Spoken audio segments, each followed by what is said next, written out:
Complexities and Intricacies of Race, an examination by Lucy Anne Hurston. The annual Diversity, Equity, and Inclusion Lecture Series is sponsored by the Robo Distinguished Visiting Lecturer Program.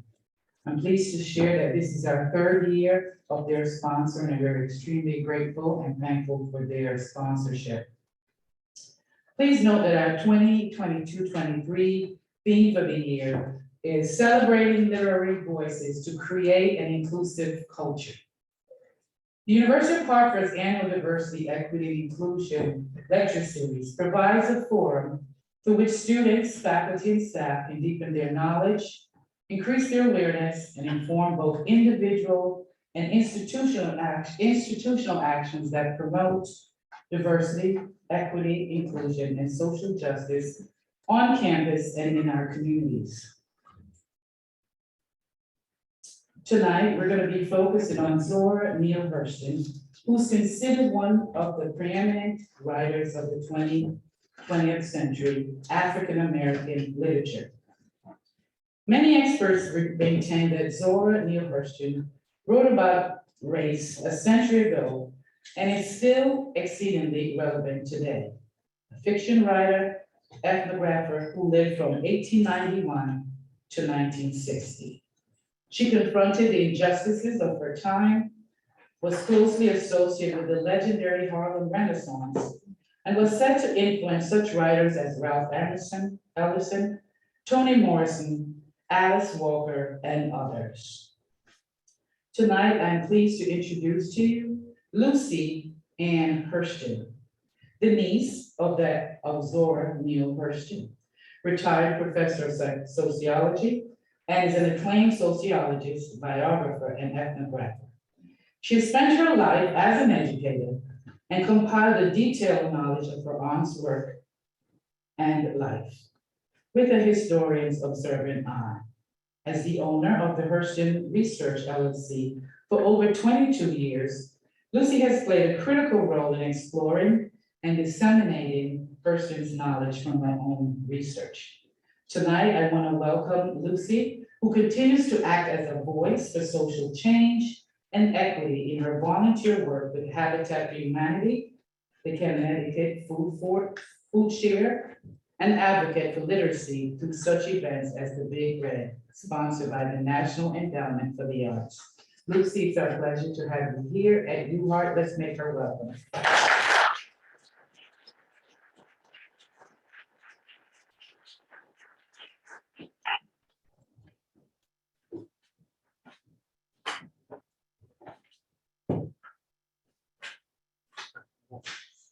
Good evening. Good evening. Good evening.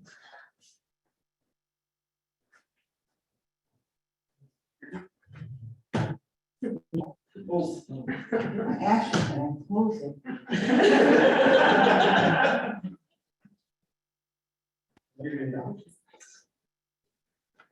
People come back. Okay. So one of the first things I'd like to do is welcome you, and let's have some announcements. So in the event that you have nothing to do 10:30 tomorrow morning and the following Wednesday, the President's College has 2 courses that are connected that I will be teaching on Zora. It's called Finding Zora Then and Now, from 10:30 until noon. And you can ask any one of the University of Hartford people that are here how you can get connected to that function. I hope to see some of you from tonight at that tomorrow. Okay. So it's 2 Wednesdays in a row. I also want to thank Betty Mirafino. I'm not seeing you yet. And Dale Gallo were 2 friends of mine that were the impetus for me being here. They were the middle people. They know Michelle Troy from the President's College. And they put me in touch with her, who put me in touch with her, they put me in touch with the president.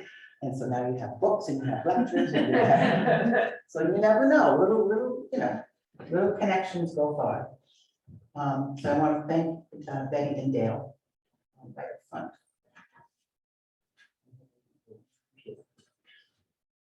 So greetings, and I have not had an audience before me since my teaching retirement last year. But now what I have before me is an informal, interested group of participants with curiosities about Zora. But bear with me while I squash this 3-hour lecture into 40 minutes. There's never enough time to talk about Zora, and never enough angles from which to speak of her. While I may not be the be-all expert on Zora, because there are many of us in many different capacities that examine Zora, I have a unique perspective because of the familial relationship, but also 22 years of looking at her work specifically through the lens of sociology, the sister discipline to anthropology. Okay. My sociologist here. So I will do my best to accommodate your questions during and after. If you have questions that you ask me and I don't know, my biggest fear as a college professor when I first started, I'll get back to you. I will email you, I promise. Okay? So to start, I want to get us all on the same page. So I'm going to do 2 things before we get to the issue of race and ethnicity in this talk. I'm going to put us on the same page with Zora's background, and put us on a little bit of a sociological track by just telling you how we're going to focus our examination of her through social structure. So we're going to have a little bit of chat on social structure, and I want to talk to you about Zora's background. So, not getting slandered at the podium, because I try not to fall off the stage. Who has read Zora? Very good, that's why your interest is here, okay? So Zora was born in 1891, or 1901, or 1903, or 1910. And she was born in North Alabama. Well, father, Reverend John C. Hurston, and his wife, Lucy Anne Hurston, Lucy Anne Hurston, I'm named after my grandmother, while they were sharecroppers, okay? And the transformative social institution of slavery went to sharecropping, and then as the president and I were talking, and then it went to the prison pipeline. It's just been this transformation of the suppressive systems based specifically on race. So looking to escape another oppressive system like sharecropping, Hurston moved his family, Reverend Hurston moved his family to the very first all-Black incorporated town in America. Got there just as they were putting up structures and starting to formulate the town. And the first building that goes up is church. It's a Black town, church. Okay. The seat of power, of organization, right, of self-determination, always for the Southern Blacks came to the church. It's the only institution they will allow some privacy in, some individualism. Right, where they could control what was going on, right? It was one of my former students, okay? But I also, I'm interrupting myself, but I also want to acknowledge the president and the mayor of Bloomfield. Okay, who seem to join us. So when they arrived at Eatonville, they got there because 28 young Black men were taught to read in private under penalty of death, and they were taught by an abolitionist. Right? So the importance of reading, of education, of knowledge starts well before the social institution of education. Right? It's always been seen as a way to uplift. And so these 28 Black men in secret, after working in fields all day, spending a little bit of time with their family, are now in the clandestine arrangement with a gentleman named Josiah Eaton. Okay, and Josiah Eaton firmly and staunchly was against slavery. And so he was sneaking with these slaves to give them the right and knowledge to read, hoping that at the end of the social institution of slavery, that they would be able to use this to their advantage. And indeed, they bought some tracts of land and wound up organizing themselves for self-government in Florida, incorporating the town, taking the paperwork, understanding the structure, taking the paperwork to the seat of governmental power in Florida, Orlando, okay, and went ahead and incorporated the town. And you can imagine how that went down. Okay, so slaves showing up and they can read and they can sign their name. They're not signing X, they're signing their name. So that little bit of empowerment is what started that trend. Okay, so think of that as you sit here and that in an institution of higher education. From there, we learn that Zora's development is shaped by the fact that she's surrounded by people that all look like her.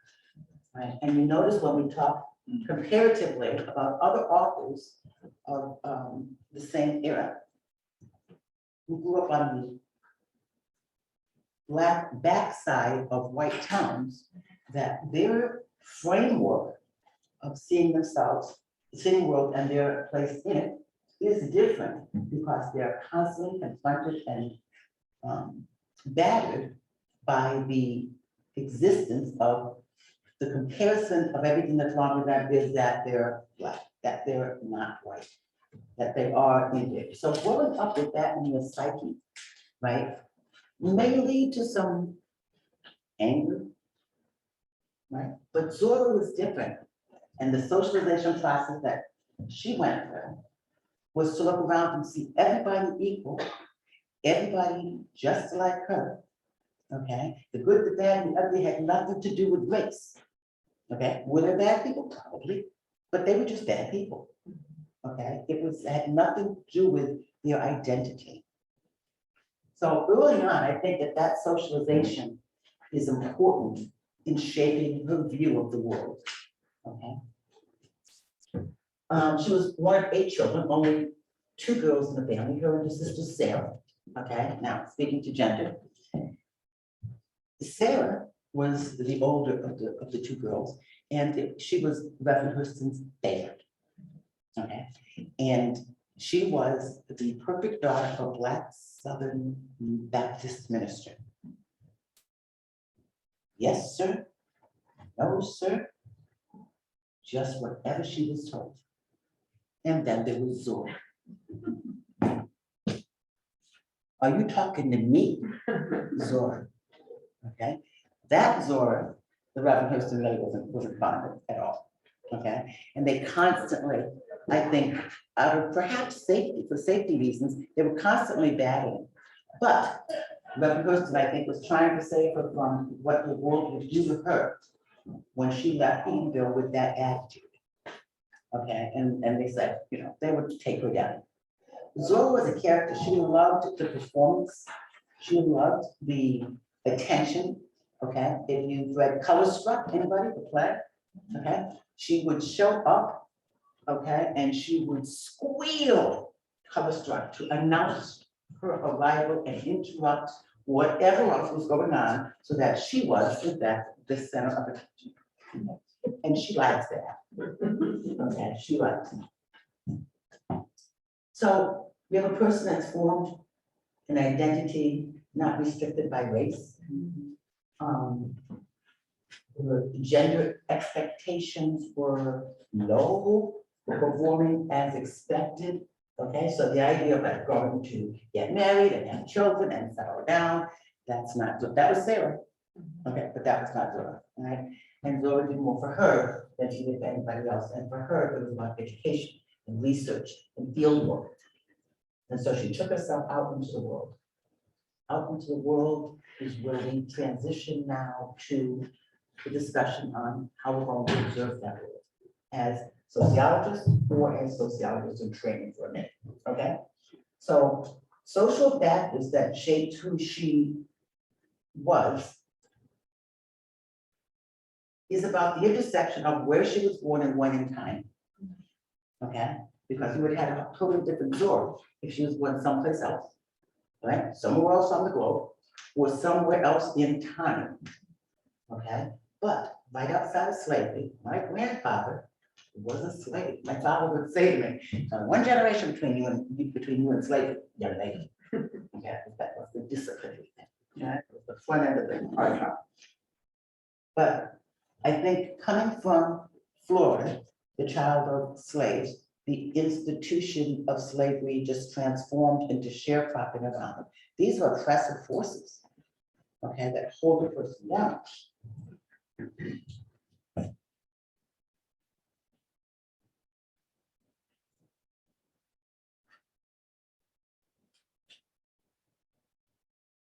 She faced, of course, the Jim Crow in the South and the death of her mother. Her defender, she was the one that saved Zora when the Reverend Hurston wanted to chase her down. The death of her mother, the gender expectations, the stepmother, okay, all of these things converged to send her out into the world. Okay. And Zora, at the funeral for her father, was the last time the family was assembled. It would be the last time she would be with all members of her family. The Reverend Hurston died. Just a side note, the Reverend Hurston died hit by a train sneaking back across the tracks from the girl he was tipping with. The previous girl that he was tipping with, he married briefly after his wife died. And she was 6 years older than Zora. So, okay, and every time the Reverend Hurston left the family property, Zora would beat the crap out of her. Okay, I mean, they would slow down. Okay, so yeah, she gave the stepmother gave the ultimatum to Reverend Hurston and said, the two of me. And Zora was shipped off. Okay, so she disappears for 10 years, and those of us that can do scrap 10 years off our life so that she could go to Morgan and complete her high school education. Okay, so instead of being 26, she was 16. Okay, I can do that.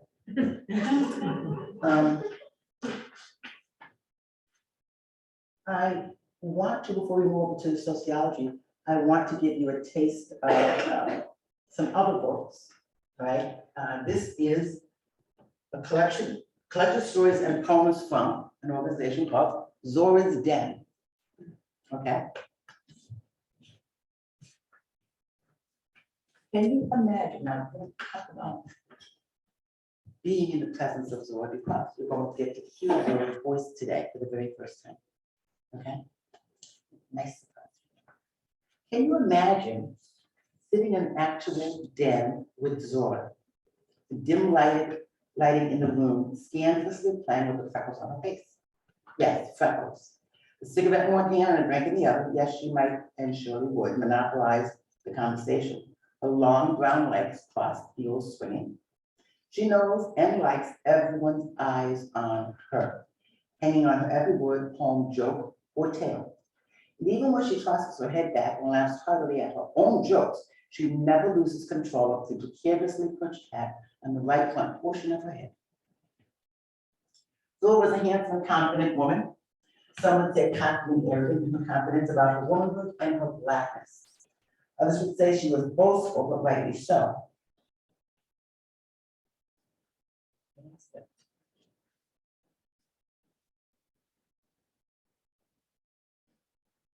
She deserved to be seen and heard. Let's face it, not even death stopped Zora from talking and being talked about, because here we are.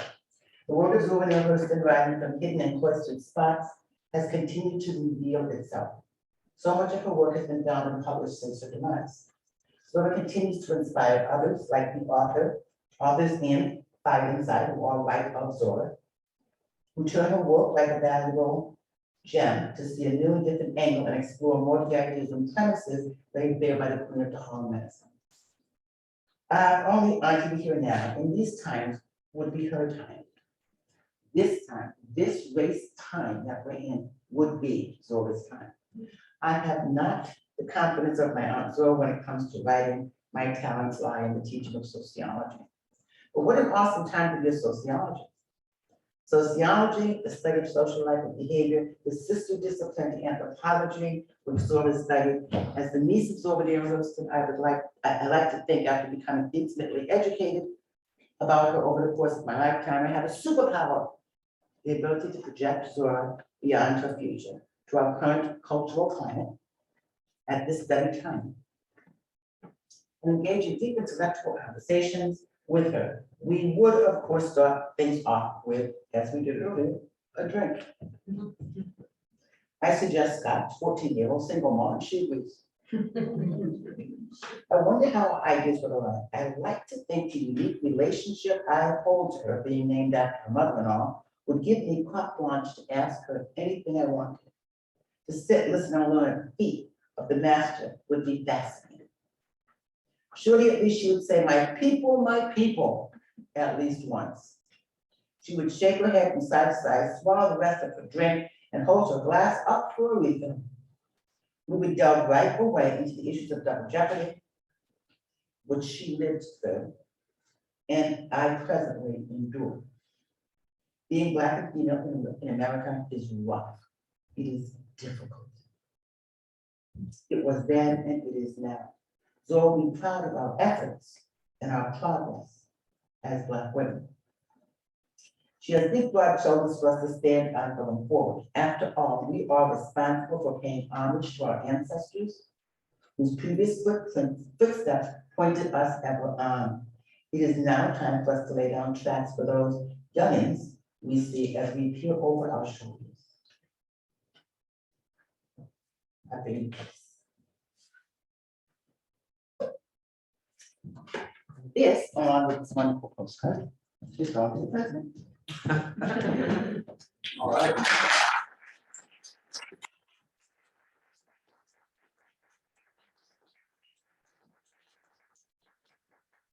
Oh, With no books today. Yeah, it was heavy. So let's talk sociology for a minute. How we're going to frame our discussion is around a slim piece of sociology called social structure. Right, social factors that shaped Zora or build upon these ideas of social patterns, which depict how how society is organized, the layout of life. Okay, so when we talk about social structure, we're talking about these social patterns of interaction. And when we talk specifically about statuses or social position within the larger group of society, what is your one position, like the social position or label? Your status can be described, it can be given to you by the society. If you are female, biologically female, we're talking at the chromosomal level, okay? Or biologically male, that is fixed and immovable. That's unchangeable. That is an ascribed status given to you. We can do the cut and paste, okay? But chromosomally, you are still female. So that is what we talk about as an ascribed status given to you by your society. You can be American, right? By the mere fact that you are born on this soil. Okay, there's another way to acquire American as a status, right? But that would be achieved. The achieved status is one where you have done something to achieve a social label. To be the president of a university, okay, is an achieved status. And it's respectful. An achieved status is something where you have, based on your own efforts, achieve something. To be a writer, to be a college graduate, which I know most of you are or will be. Under the idea of social status, we have roles. So you have a label and then there's a performance to that label, okay? That performance is your social role. And if you have a role that is performative, then you need to be doing it with somebody, so that's when we talk about social interaction, right? Social interaction, statuses, and roles, what we're going to be talking about when we talk about race and when we talk about Zora. So much of what she confronted was because of her ascribed status. There was nothing she could do about it. They could hate her for being Black, they could hate her for being female, they could hate her for being Southern. There was nothing that she could do about that. Okay. So So we're talking about ascribed statuses, those are things that are fixed and immovable and do not change. Zora's role as a child, we spoke of earlier, Zora's role as a child. Was about the social interaction between her and the father. So you have your scribe status, your achieve status, and a master status. That's the status that is the largest. It represents more of you at that point in your life than anything else. So to be a sociologist is my master status when all I am doing is working in the field of sociology. Whether I'm teaching, I'm writing, I'm lecturing, okay, I'm doing field work, that is my master status. Zora's master status was an anthropologist and informed everything else that she did. So we can look at her literature, and I know that the English department is here. We can look at her literature and say that the lifestyle that she lived informed everything that she did in literature, okay? Living in the South, taking that dialect, taking the cultural elements of her people and raising up their value, or attempting to, by highlighting their culture, is what she did. That's what we're here to discuss, all right? What did she do? And how did it happen? And how was she disenfranchised? Because of power. First thing we have to start talking about is power. Political, social, economic power, the driving forces behind social inequality. If someone can direct what you do, where you do it, how you work, whether you're paid or not, okay, that is power. The ability to have your will done over somebody else's, even against their wishes. Okay. Power is what held the social security institution of slavery in place. Power is what made sharecropping profitable for one group that interacted with members versus another. It oppressed another and empowered one group. The role of race looms large in lives because it's one of those socially created items. There is no biological definition to race, and race socially creates realities. Realities are shaped by these perceptions that we have of each other. So again, it comes back to this idea of social interaction, right? Who we're interacting with, who we're allowed to, and how we do that. Social institutions are organized means of getting the needs of society met. This institution, higher education, right, meets a need in society. What need is that? What does education do?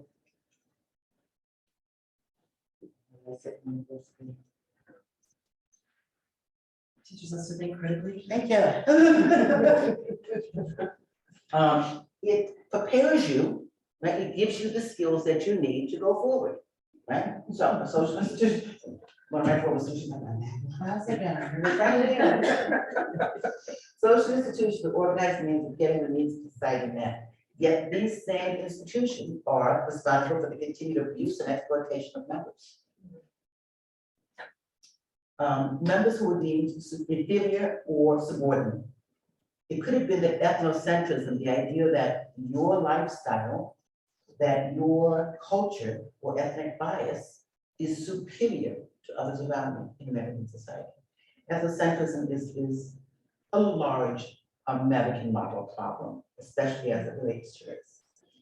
Zora Neale Hurston experienced much social change across the 6 decades of her life. During that time, she interacted with various systems of oppression and structured inequalities. She was not demonstratively angry about her oppression. Okay, when you look at her contemporaries at the time, because of their socialization, their rearage, they had much to be angry about. Zora enjoyed the beauty of wallowing in her blackness because of the way she was raised. This is her race is nothing more than a social construct, and her reaction to it was all she controlled. She stated, "Sometimes I feel discriminated against, but it does not make me angry. It merely astonishes me How could anyone deny the pleasure of my company? Yes, her flamboyance and her dependence on great patrons was another issue for conflict during her life. Now, the patronage system, this was during the Harlem Renaissance time, the patronage system was a way for writers to do what they wanted and needed to do and still survive. Okay, so the patron, you had a patron who would accommodate your needs, right? Your housing, your food, your research cost needs. In exchange, you give up some of your content. And Zora agreed to a patronage with Charlotte Mason Osgood. And yet did not give up a whole lot of work. Okay, so we have a lot of what she collected during that time because it was a result of her efforts. And she wasn't going to relinquish that. As an anthropologist, viewed in cultural and ethnographic persuasions, she saw the language of her people as one of the most important things to preserve. Okay, she was the original multiculturalist, right? Who thought that there could be different and competing yet equal groups in society. That you did not have to shake off, brush off, relinquish your culture, the elements of your culture, those symbols, beliefs, values, attitudes, and norms of your culture. You did not have to give those up to fit in American society and get ahead.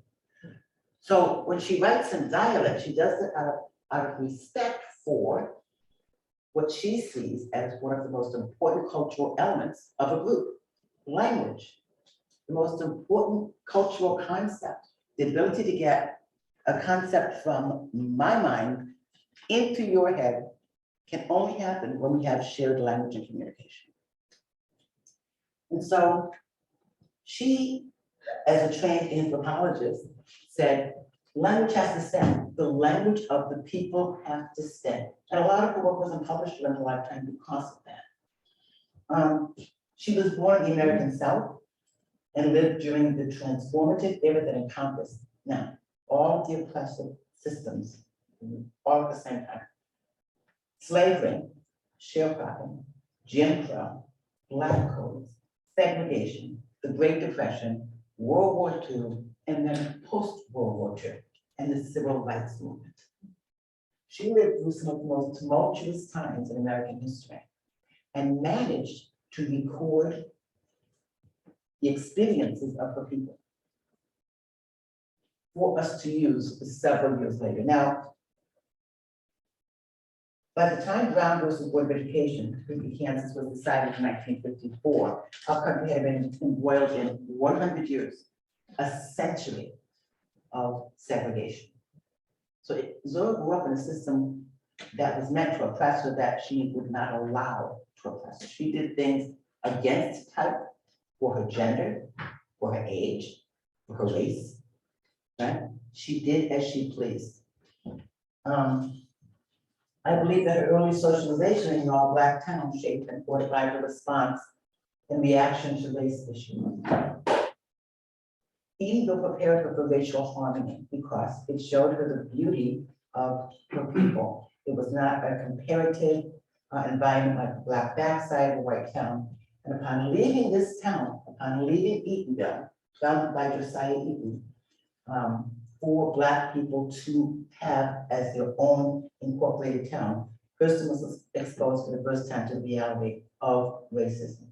That is when she realized, wait, I belong to a despised group. Compare the literary delivery themes brought forward by Hurston versus Richard Wright. Okay, and I raised that because the Hurston Wright Foundation is a organization. I'm the chair of the advisory board, and they support Black writers and Black writing. It is what they do. There was a college component to it, okay, that I want to make sure I announce you on the campus, okay? For college writers, for Black college writers, workshops, writing contests, There is monetary rewards for people that are working on projects. So spread that around. The Hurston Wright Foundation is unique because it puts these two luminary giants together, although they really did not see eye to eye at all. Okay. Richard Wright really slammed Zora and her work because it didn't follow his or the male perspective of oppression.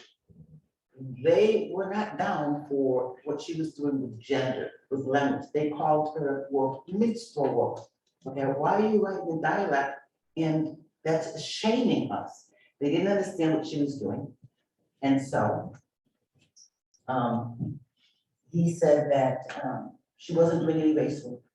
She wasn't helping the race. They just couldn't see what it was that she was doing. She had this double jeopardy of worrying about solving Black issues and female issues as well as Black female issues.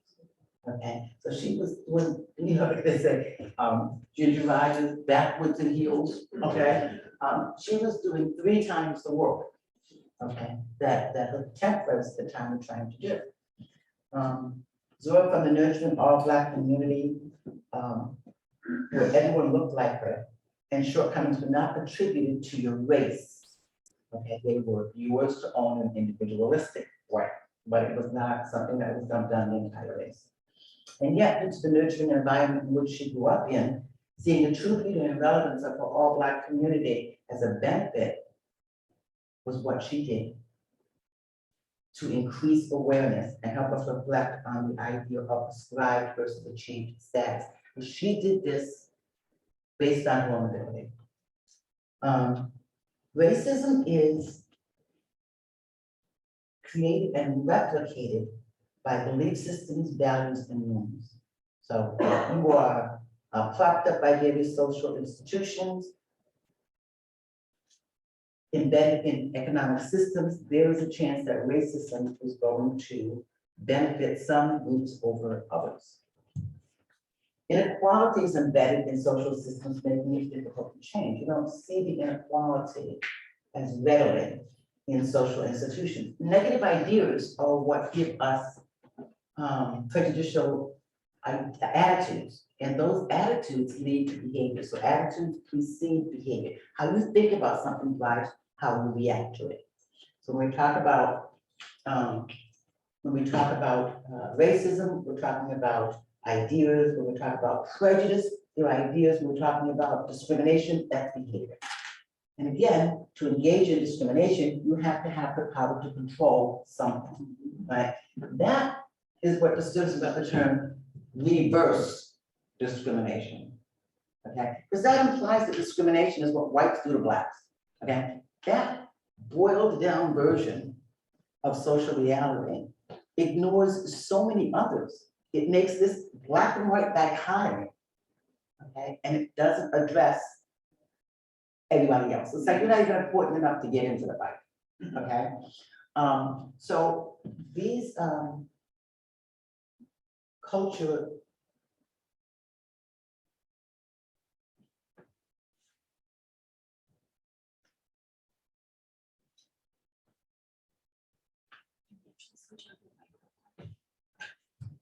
Sorry, the online audience is having an issue.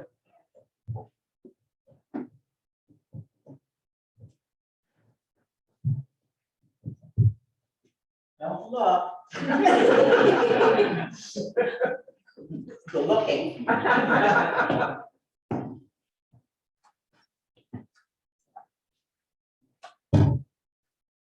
This is for the outside ones? I think this was the issue. Okay, okay, So try the hand up. okay. Thank you.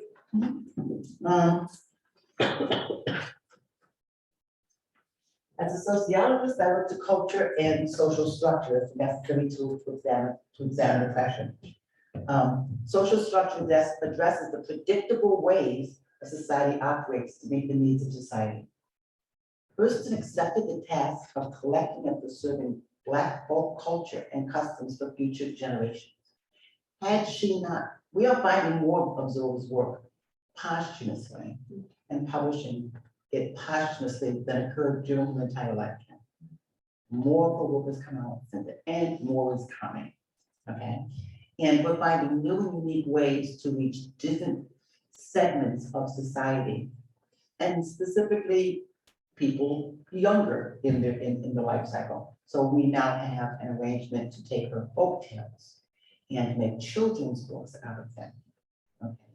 And who we have doing that to make sure that there's some component in there that addresses the issues of racism. We have Ibrahim Extendi, okay, who is doing a series of children's books, the first of which already came out, Magnolia Flower. Christmas is coming, you know. Beautiful book by the illustrator is Lovis Wise. And I would strongly urge you to look into Magnolia Flower. It is, in fact, one of the short stories that is in the essays, that is included in the essays. How she gathered her work was a unique methodology called immersion. Zora literally sank her life physically in the community that she studied. So she wanted to know what children's games in Black communities were being played, what meals were being cooked, what the customs and rituals and habits and celebrations were. She would go and stay with that community. If she wanted to know everything there was about hoodoo and voodoo, she would take the time to go to Haiti, live there, practice under a priestess, and become a voodoo priestess herself. So this is before methodological energy field work as well. This is before recording devices and all those things that came later in her life. But early on, she literally had to go and sink herself into the environment, stop it up, go home and squeeze it out on paper. Okay, she learned the songs, she learned the dances, she learned the recipes, she learned whatever the voodoo stuff was, okay, so that she could write about it. Traveling to different cultures to be able to compare between their life and American life. So what was marriage and family like in Jamaica? Okay, she looked into that, and then you can see by the type of short stories that she wrote, she was concerned with love and marriage and family. And she compared their relationships of where she was with the way we have relationships here. Okay, so I took my methodology of research work from her. Okay, my very first research trip was to Jamaica. It was to study domestic workers. Seemed like a nice ethnographic, study to do, and I failed. Because I went down there, like Zora did on one of her early research trips and said, "So tell me your folk tales." And nobody would talk to her. And I went down there as an American in Jamaica, okay, to domestic workers and said, "So I want to see what your life is like." And no, my snowball sample thing, that wasn't happening. Okay, nobody wanted to know me. Okay, so I had to learn, why is it? How do I make my square peg fit in their round hole so that, we can have an exchange, so there is some social interaction, so I can learn and compare. Women would say to me when I was in Jamaica, "Would you like to come and have a drink?" "No, that's okay, no. All right, well, if you're not coming over and having a drink, then they're not talking to you. Okay, because their ability to go out and socialize is limited by the structure that they're in and the time that they have available. Because as a domestic worker, I found from my research that the classifications are you live in, you're a visiting, you come in and do a specific task. You see how the structure of domestic workers, drives their lives. Are you moving from the country down to the city, to Kingston? Are you intra-island? Are you intra-island? It wound up being this massive study that involved much more than just domestic workers. It then turned into issues of immigration and how the structure of life in Jamaica was such that with their colonies, they could move domestic workers from Jamaica to Canada. And the largest export object, if you failed out of school in Jamaica, okay, you didn't pass the common entrance exam, right, at a certain phase in your education. You were done, go find something to do. Okay, so I went off and explored that, the gendered nature of what happens after that, where do women work, where do men work? That type of understanding, right, comes from cultural ethnographic work, looking at the minutiae, the little tiny pieces of those lives. It gives you greater appreciation for what people have to go through to succeed. Hurston had a life well lived, and she left us lessons to learn. Again, that intersection of where we went on the globe, we're talking about Hurston. So just 5 years after she was born, Plessy and Ferguson, 1896, established the constitutionality of racial segregation. So bad things can become law. You go bigger, right? And here was something that we look back now, how could that happen?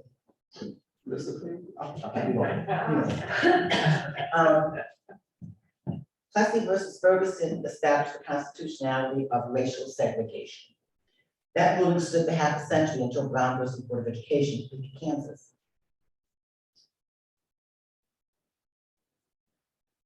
And our country has spent that much time fighting against segregation.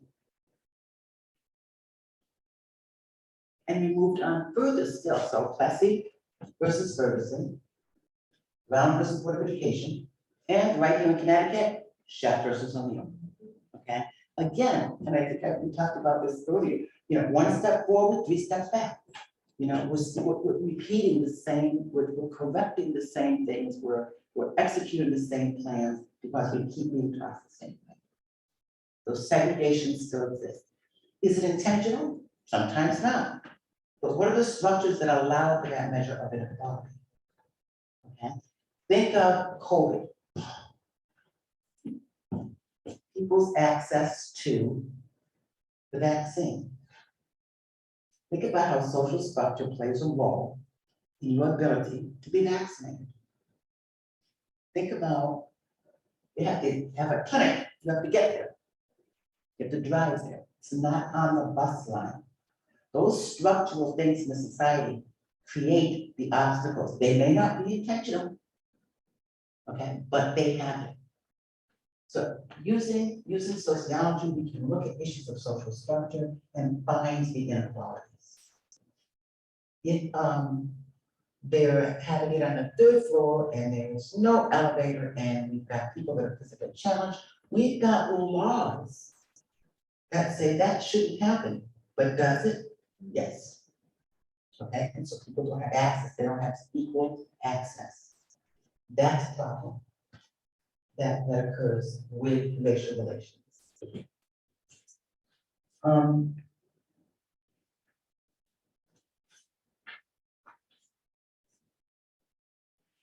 We still face some of the same social issues that Zora and her contemporaries battled over a year ago, or a century ago. It's time to learn from the past what those things were, and we do that by looking at the work that she did. What did she report to us of the 1920s, of the 1930s? What were her concerns? First, we turn to voting. Okay, what's the problem then? He's a problem now. She saw present-day politicians brazenly crafting ways to disqualify people from voting and even resorting to purging voter rolls, eliminating voting boxes, moving the locations, redistricting, gerrymandering. All these things are exercising power and keeping us away from having equal access. So there are ways that we can structurally build this to not let people in, to not let people succeed. We've got to be able to find those. All right. In 1890, the Mississippi Plan came about. Right? Mississippi decided that, the 15th Amendment was passed and African Americans get to vote. And wait a minute, we're going to change our constitution. And it was called the Mississippi Plan of 1890. they changed their constitution, okay, to eliminate the rights of some people to vote. Okay, it was a way for them to work around the 15th Amendment, right? Here we see the abuse of power. And who can challenge that? The people that are being oppressed, right? This is when it counts to have advocates and allies and people outside of the oppressed group to participate in the alleviation of those negative remedies. Zora writes in I Saw Negro Votes Petals, which is in her essay book. Hurston spoke of carpetbaggers and single shotting, right? Carpetbaggers were Northerners that came down to the South to try and organize in their best interest the newly freed Negro, okay? And single shotting was when they were, when these Black men who had the right to vote were approached by and bribed by white carpetbaggers from the North. They would say, go in and vote for this one switch, just pull down this one line, okay? And they would, the white carpetbaggers from the North would be able to cast a vote by proxy 400 or 500 times by doing this with Negroes. She said, the carpetbaggers were empowered in the South.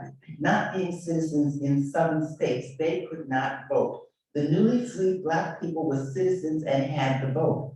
Come the day of election, anywhere from 100 to 500 Black voters could be found, rounded up and locked in a barn with plenty of corn liquor promised to them as soon as the voting was over. And they were actually given $1 a piece to spend for casting their vote. All that white man needed who yearned for a place and power under that system was a few $100 and a tough conscience, and he was in. The whites would say the Black vote holds, the whites would say the Black vote holds the balance of power. And the way we are organized now, I cannot see any way in the world for our candidate to lose. Are there not lessons that we can take from the past to use for today?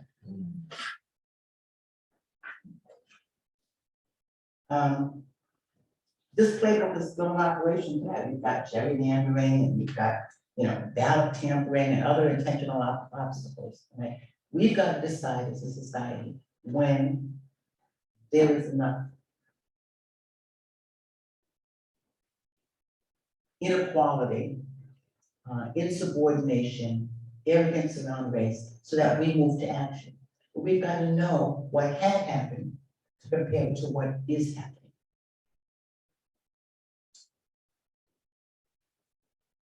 During, it was 1925 when Zora wrote about the You and Clive at Harvard University. And the same year, she wrote the 10 Commandments of Charm.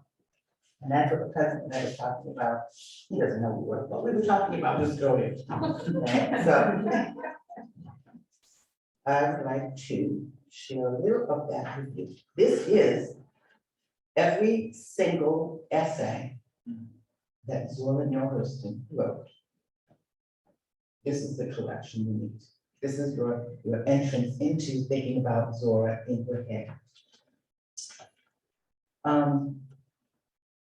The 10 Commandments of Charm. When we talk about gender and Zora, and her sarcastic nature, this best embodies it. The 10 Commandments of Charm. For when a woman is perfectly frank with men, they do not rise up and bless her. Nay, they rise up and run. Now, can't you just hear Zora's sarcasm performatively in this, right? One, it's like a 1950s domestic housewife book, right? One, be cheerful. Let not thy smile come off. For a joyous damsel is a bright light in a dismal world. And a man will pass up long eyelashes and a short temper for a damsel that is long on laughter and short on her tongue. And here are your dictates on how to behave as a proper woman.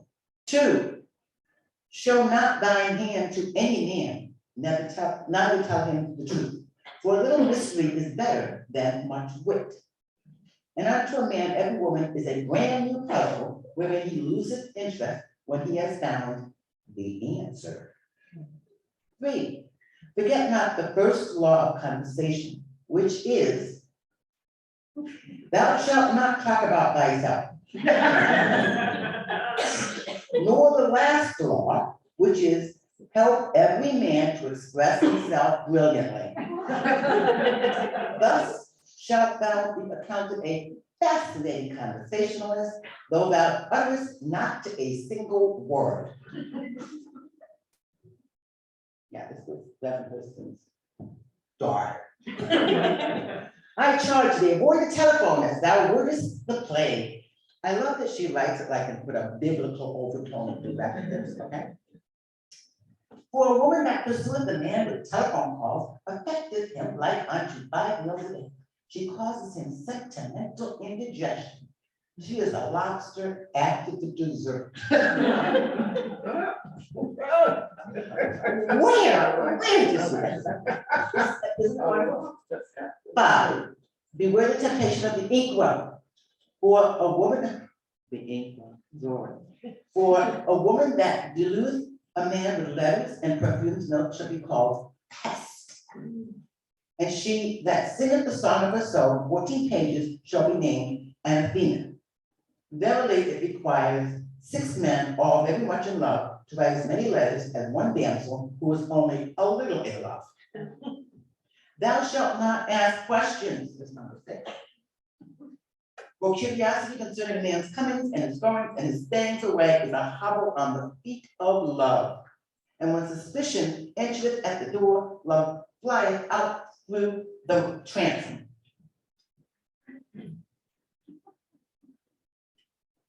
Directives, tongue in cheek, that shows the absurdity, like of the perfect depiction of womanhood. That which she was running away from. Okay. Remember, think back to Their Eyes Are Watching God and Jane. She ran away from that. Okay. And as we had talked about before, in Their Eyes Are Watching God, Jamie is more Zora than anywhere else. You want to talk more about that? 10:30 tomorrow. It's on tomorrow. Other areas that Zora participated in that we need to look at. And these are all issues that are raised, that she spoke to in her essays. And that's why she said, you don't know us Negroes. Okay, so if these are the issues that are of concern to you, or of interest to you, or have piqued your curiosity about it, consider the work that you did during what I call the segregation era, from 1900 to 1939. We call that the segregation era. And during that time, Zora wrote The You and Cry About Howard University. That was when she first started her formal education.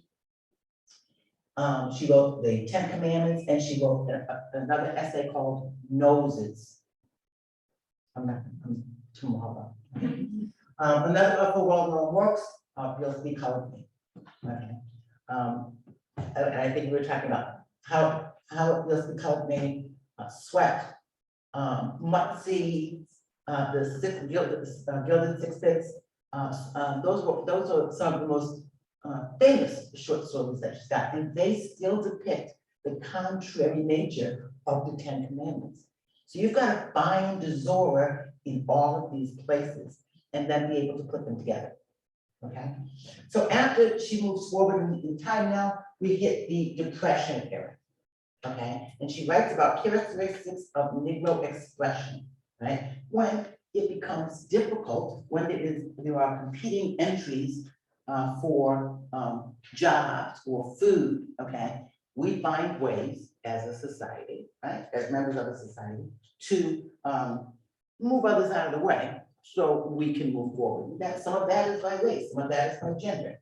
Okay, so what are these characters? Next, she goes to World War II and post-war era in the 1940s, and she writes of the pet Negro system. Okay, but anybody who deserves to have a pet Negro. Tongue in cheek, she writes a high job the cover, which she desperately wanted to get published in a lifetime and didn't. And Negroes without self-pity. So these are some of the essays that she wrote because of what she was enduring at that time. The civil rights era now, we're in the 50s, right? She's looking back over her shoulder, all that she's learned, and she was an ardent opponent of integration. She did not believe that we should be an integrated society. She felt that it was the idea that you have to make laws to make people, force people to interact with you.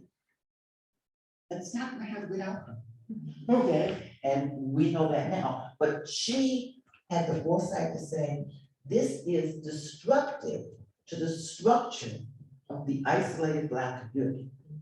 Okay, where everybody in that isolated community, for example, Eatonville, knew all of the participants, operated under the same cultural rules, and that way you could be disciplined by anybody in the community because we're all operating at the same levels of expectations, okay? And we wanted the same outcomes, we wanted the success, okay? So that was important that that not be disrupted. It was, and we know how well busing worked out, okay? But taking someone from their environment to say, it is inferior, okay? And we're gonna let you spend your days here and see what the Golden Gates are like, and then go home. Okay, is that in effect what happened, whether it was intentional or not, right? So it doesn't have to have intent for it to be detrimental, okay? It doesn't have to be purposeful for it to be harmful. But if you can't see the way of life of a different group of people, then you don't know what damage you're causing. So during the civil rights era, she wrote an editorial for the Orlando Sentinel titled, "Court Order Can't Make Races Mix." And she opened with editor, and this is such perfect Zora style. Editor, I promise to God and some other responsible characters, including eventual bishops, that I was not going to part my lips concerning the US Supreme Court decision on ending segregation in public schools in the South. But since a lot of time has passed and no one touches on what, to me, appears to be the most crucial point in the hassle, I break my silence just this once. Consider me as just thinking aloud. The whole matter revolves around the self-respect of my people. How much satisfaction can I get from a court order that for somebody to associate with me who does not wish me near them? Further, she writes, for this reason, I regard the ruling of the US Supreme Court as insulting rather than honoring my race. We now have this same, we're again solving the same problems, going back over the same thing, one step forward, 3 steps back. The structure and institutions that shape and form our history and our future can provide for our imprisonment if we are not careful.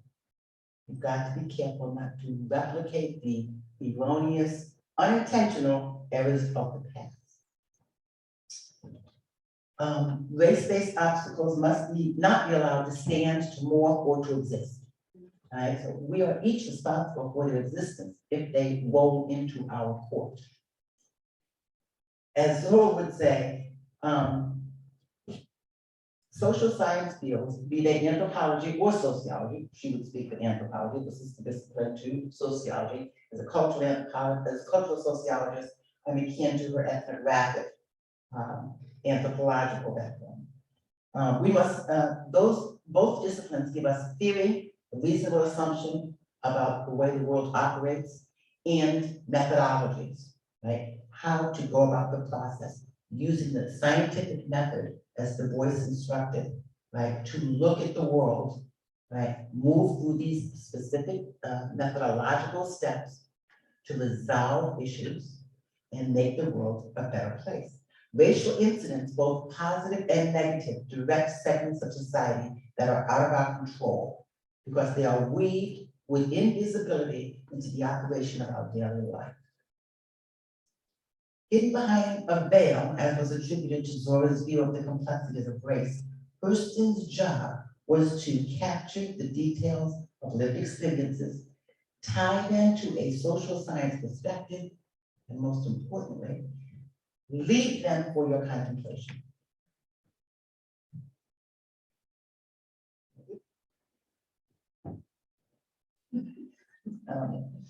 So I would like you to actually ruminate about your racial ethnic experiences now, your stories. Share them in your circles, share them here, because your stories are valid. Your stories of race, yours and the circles that you move in are valid. This proves to be an uncomfortable track at times, right? And what we do is, play ostrich. We stick our heads in the sand. We don't want to talk about things that are uncomfortable. Right? You don't resolve anything unless you move out of your comfort zone, right? This proves to be an uncomfortable track to discuss race. Small circles and big circles to talk about inequality, because people then feel blamed, okay? But it moves you out of your comfort zone and into a brand new world. As Zora would say, big the end, my story is end. Turn loose the rooster and hold the hen. A good and proper ending to our time together, before we do questions, means that Zora gets the last word.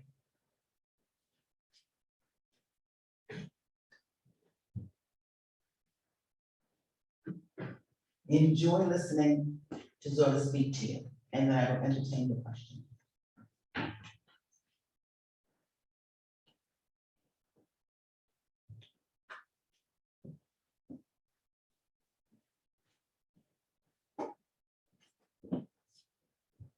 I'm not touching the computer.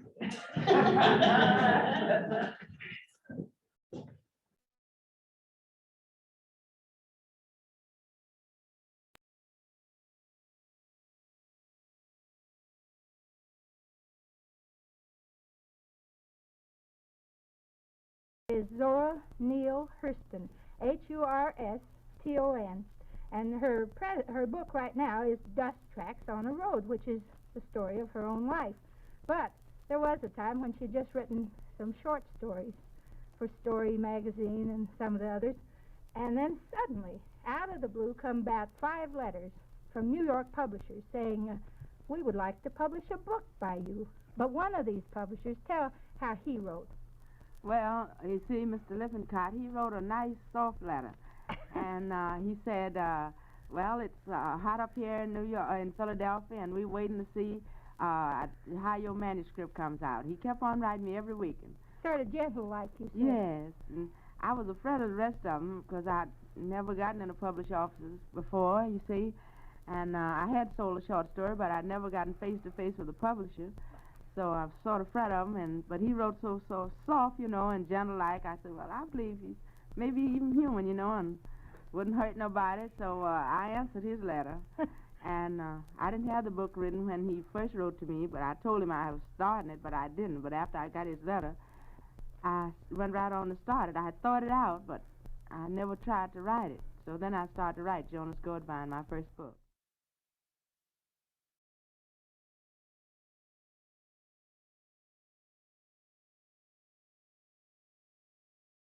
This is Zora Neale Hurston.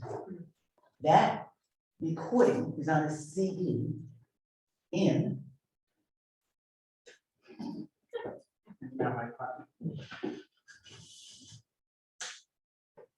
this book.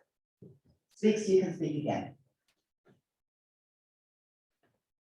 The Life of Zora Neale Hurston. And then here is a CD where the first several tracks, first 11 tracks, I believe, are interviews that she did on the Mary McBride show, which is akin to like the NPR of the day back then. And then at the second half of the CD are all the folk tales and songs that she collected during her trip, not all, but a lot of the songs that she collected during her trip, trips down south, okay?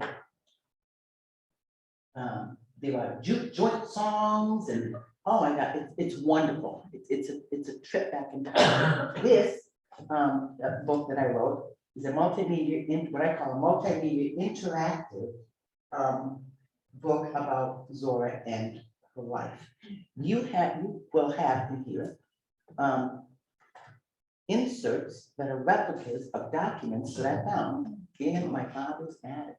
You have her handwriting, you have her poetry that she did. Did you know she wrote poetry? You've got inserts in here with poetry. Oh, there is the Saturday Review that she was on. The very first play that she wrote, From Sun to Sun, very first published short story, pictures and photographs of her, other than those three that you always see, the hat this way and the hat this way, okay? There are more pictures of her than that, okay? There are times that I have to put pages she has a hat on, but there are times that she doesn't have a hat on, okay? But you will be able to go through and play with, and I think it's so tongue-in-cheek that it's the artifacts of an anthropologist, okay? Unfortunately, the book is out of print.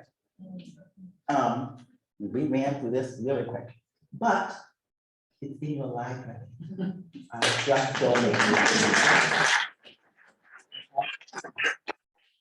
So the ceremony before, the reception before, shows you the this book in the showcase, and also shows you the original books that I found in my attic at 55 Holt Street in Brooklyn, New York. The first two books that were in that box were original signed copies that I donated to the library here. But this, which is not available anywhere else, is now in your library. And those of you that are very, very close to Christine, okay, will be able to go to her office and view her copy.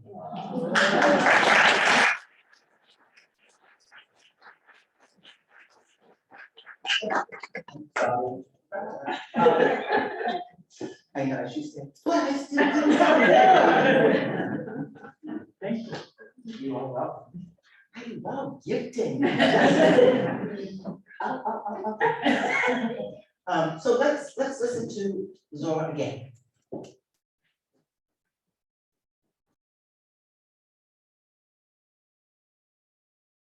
Our guest today is Zora Neale Hurston, Hurston.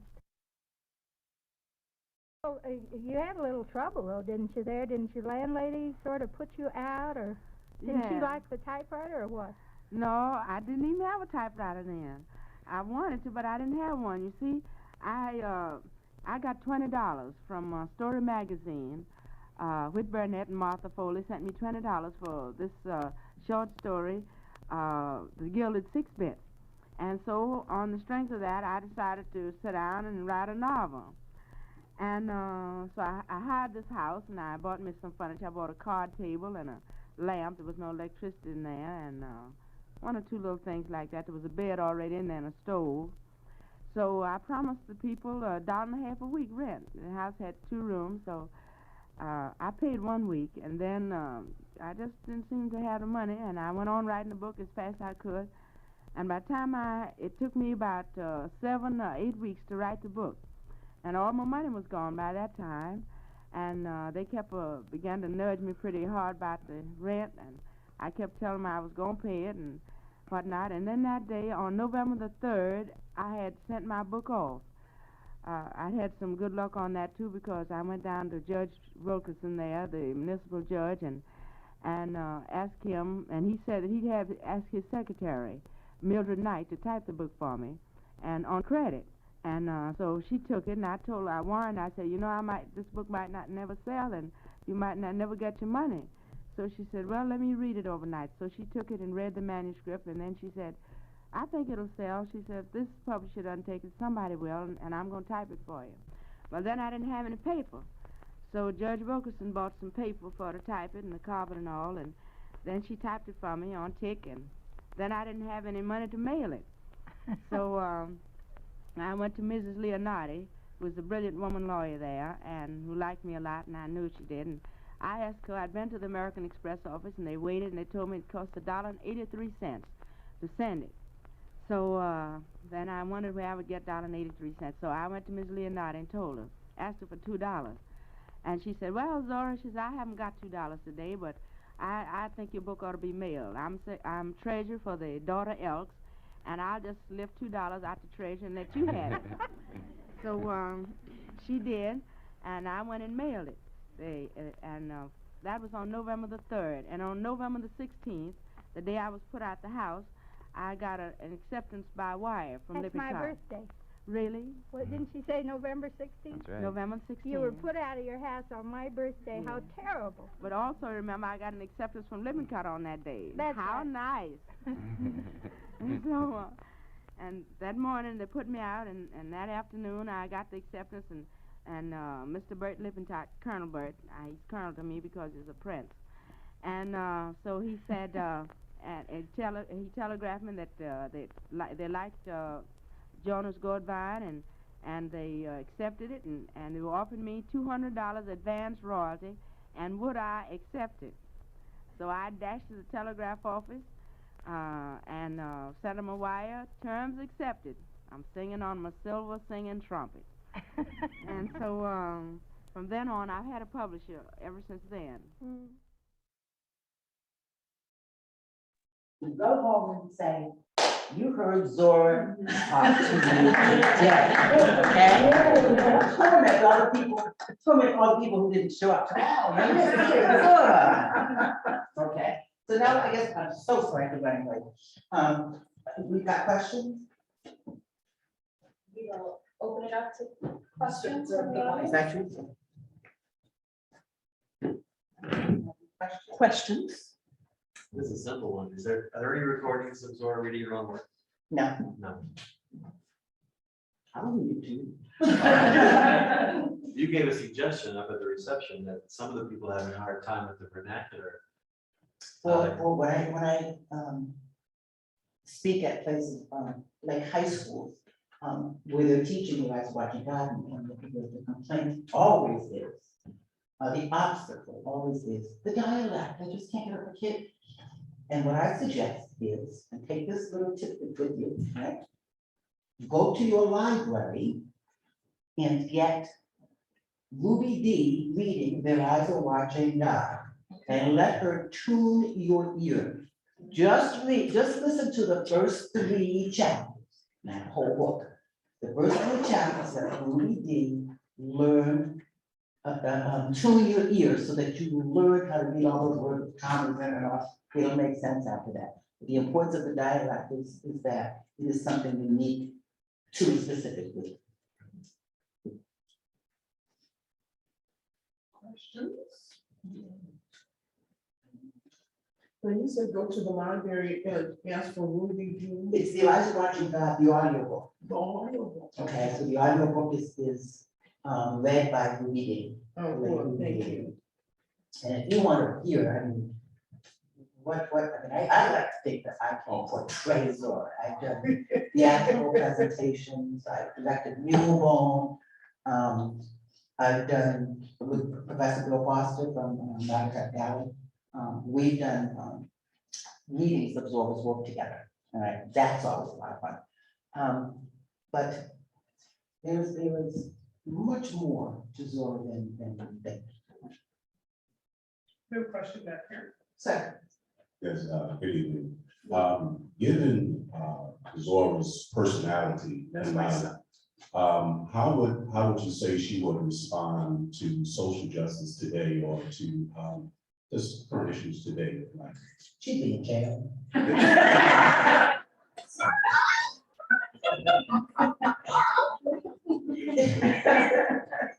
And I say that in jest, but eventually she'd wind up in jail. Okay? She was not afraid to confront these challenges.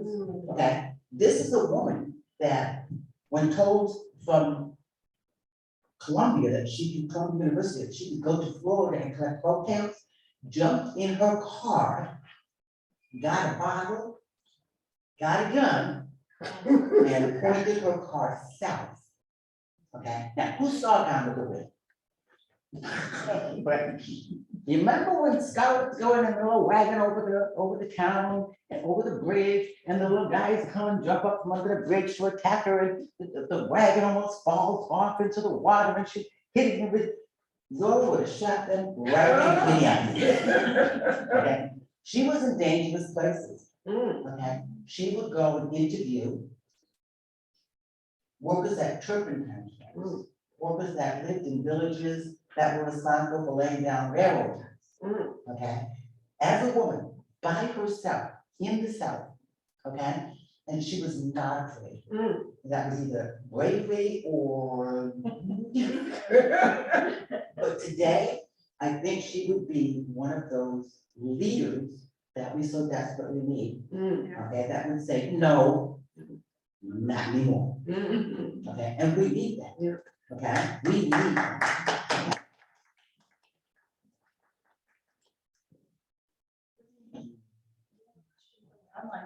Online question. Here, I'll give you.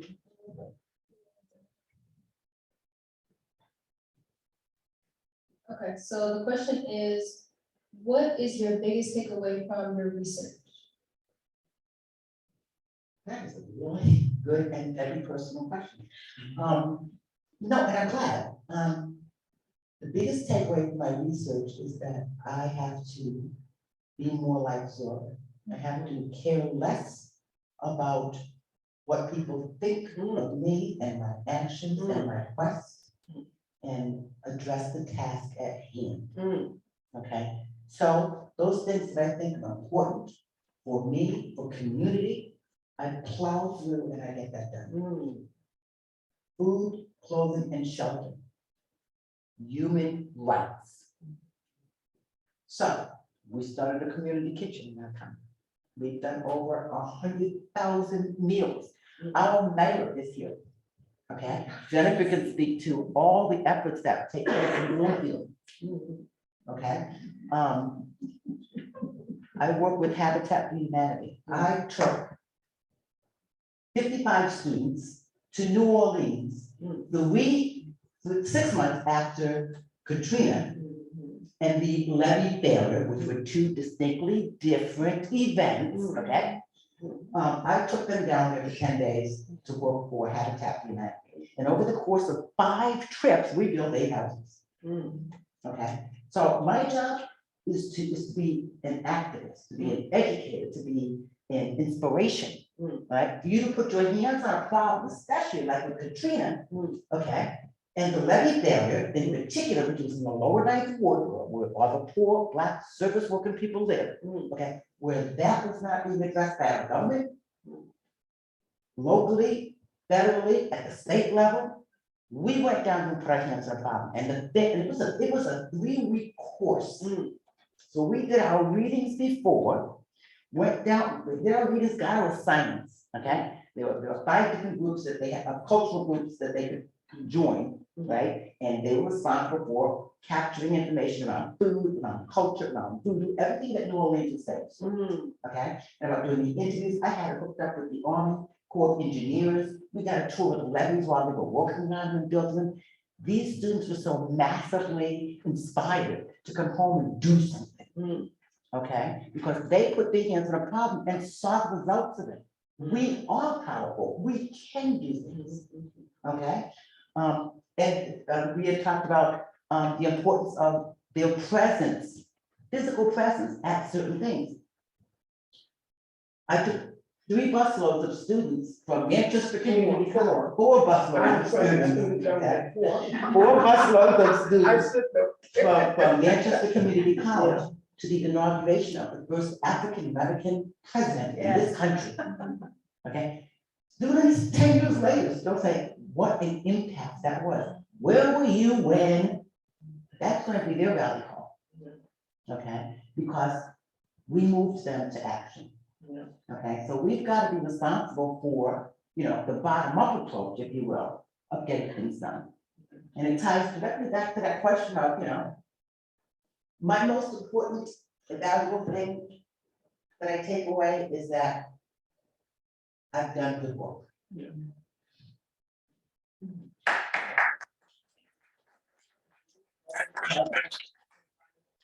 Are basically issues of survival.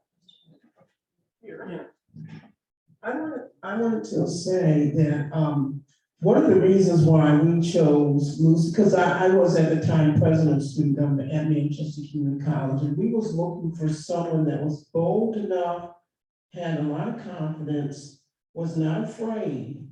And we needed somebody to come in because we had found so much money, and we needed somebody that needed to come in and break the stereotypical biases that was going on at the college. And lo and behold, we saw Lucy. And me and my executive board, when I was president of student government at Manchester Community College, thought about Lucy, me and Lucy talked about it, and I said to her, what would you like to do while I'm in office and while we found all this money? She said, I would like to take 4 buses to our first Black African-American president, Barack Obama. And at the time, Biden was the vice president, and she accomplished the goal. And every race, creed, color, dean, director, professor, student that wanted to go, they went, and she was bold enough to take the assignment. She was bold enough to go in there with all the biases and prejudice that was going on, even at the college, unfortunately, and she got the job done. We looked for somebody like her that needed and that could get the job done. So when she said that, what were you looking for in terms of the takeaway?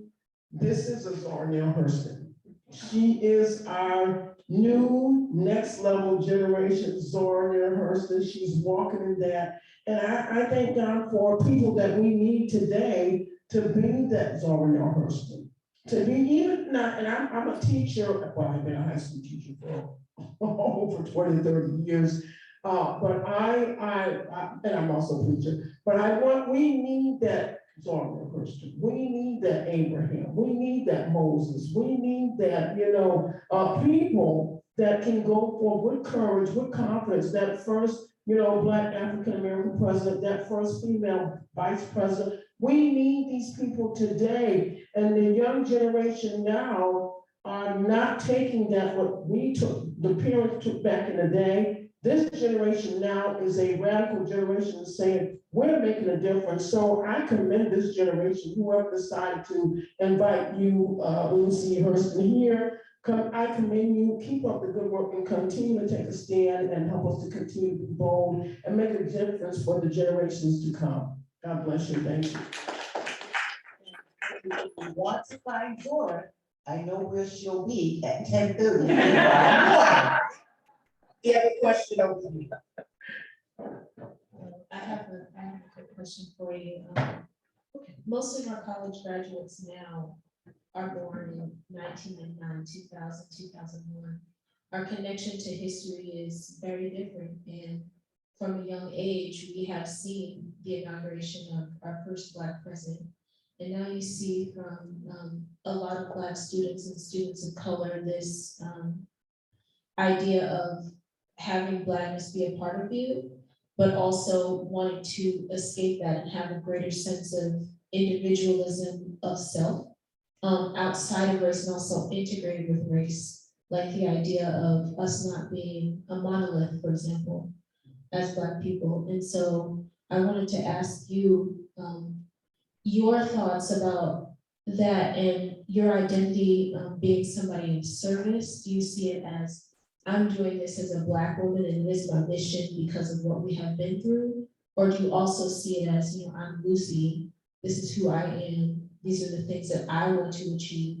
Is it integrated with your Blackness? Are some of the elements outside of your Blackness? And where do we go from here? Because I think it's important for the next generation to understand those inequalities that still do exist, but there's an urge for us to want to kind of reach this higher level of self independent of that as well. You are a great student. Tough questions. So what I do as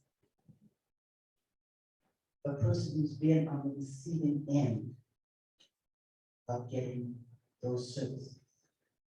Everybody's had their ups and downs and ups and downs. And at one point in my life when I was down, there was somebody there for me. And the help that came to me didn't come from a white hand, or a black hand, or a brown hand, or a yellow hand, or a red hand. It came from a human. So there are times that we have to step out of our race and look at our humanity. Okay, even when we're being abused, ignored, discriminated against because of our race. But what I do is I provide service for human survival and dignity.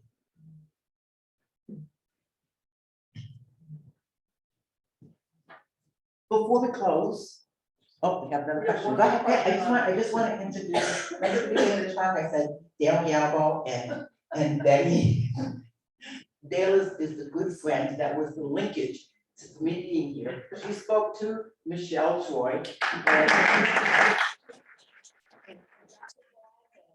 So,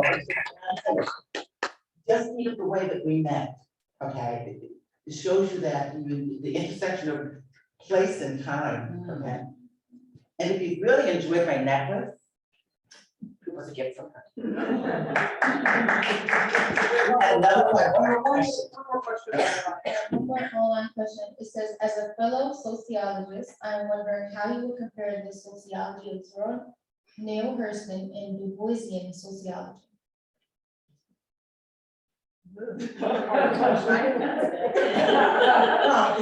It's kind of a confusing, conflated question because Zora's not an anthropologist and a sociologist.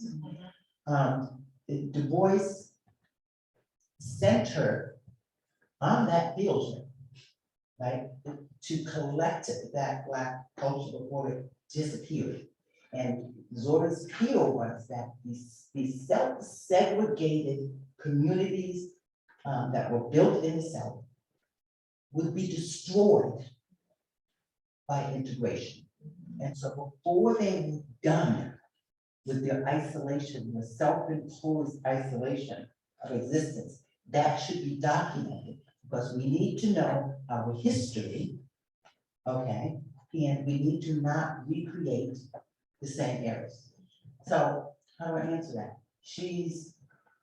We can look at her ethnographic work and compare it to qualitative work in sociology. So methodologically, we can run in parallel tracks, right? And so sociology is different than like math, where there's just like one right answer, okay? 5 and 5 there, and that's it, okay? End of discussion, right?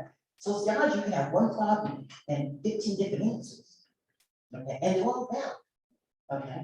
So we can run parallel tracks and discuss the anthropology of Zora and the sociology. Parallels between anthropology of Zora and Du Bois, right? But because they were two different disciplines, we couldn't get further than that. Mr. President. So I don't know if I need the microphone. I want people online, I guess. Yeah. This is a kind of a weird question, but I'm a composer, so I'm thinking about Zora as a creator of the work and not as a social being or social, I don't know if it's an artifact, but I'll get that way. I'm wondering when you read about, for instance, someone like Walt Whitman writing his poetry, he intellectually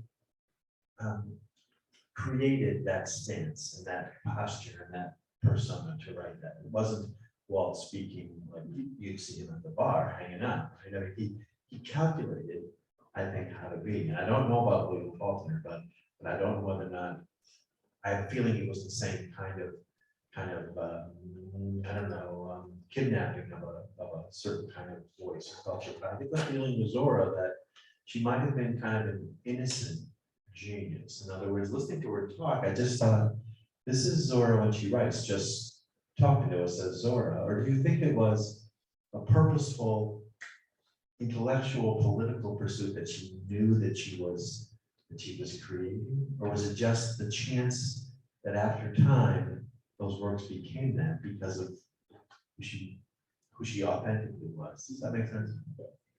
And I have a perfect answer for that. Thank you. It's 10, 5 is 5. 10:30, right? I can't beat it. I would say,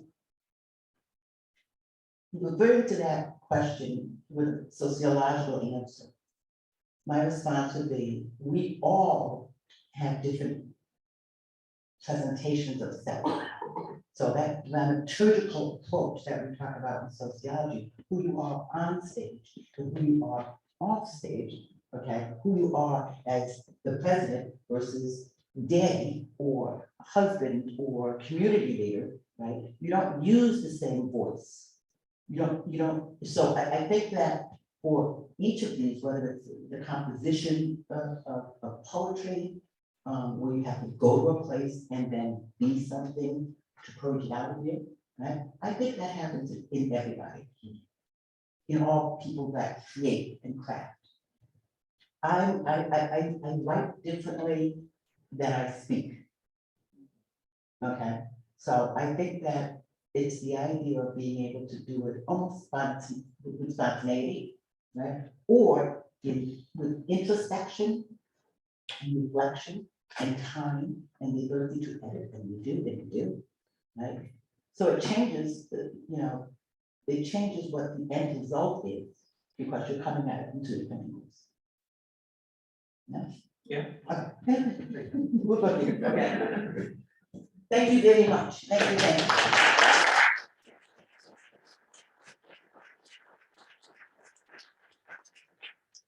Hi, everyone. My name is Lucy Cote, and I'm the Assistant Director of Diversity, Equity, and Inclusion. I'm not an additional speaker, I'm just wrapping us up for the evening. So thank you all so much for joining us. And especially thank you to Lucy for sharing so much knowledge with us in such a short period of time. You're incredible, which we already knew, but thank you so much. And thank you to Pluto Stone and T Stores for moderating our Q&A today. Let's see if I got these slides right. Thank you to the planning committee for the DEI lecture series. Everybody's names are up here. Also a special thank you to Jean Green, who works in our office and helps us do literally everything. So she's not on the slide, but she is amazing and deserves a special shout out. I hope everyone will save the date for our spring lecture, which will continue our theme of celebrating literary voices to create an inclusive culture. The date for that will be March 21st, 2023. Details will be forthcoming, but please mark the date on your calendar. We will be sending out a form for feedback in the next couple of days, so please take a few moments to fill that out. Or if it's easier for you, certainly send an email to myself and Christine Grant and let us know if there are programs that you would like to see. The Office of Diversity, Equity, and Community Engagement works very hard to inform, engage, and transform our campus community. So we are always open to feedback from our campus as well as suggestions for things that folks would like to see going forward. So please reach out to us, and thank you again so much to all of you for joining us, and to Lucy for all of this amazing information you shared.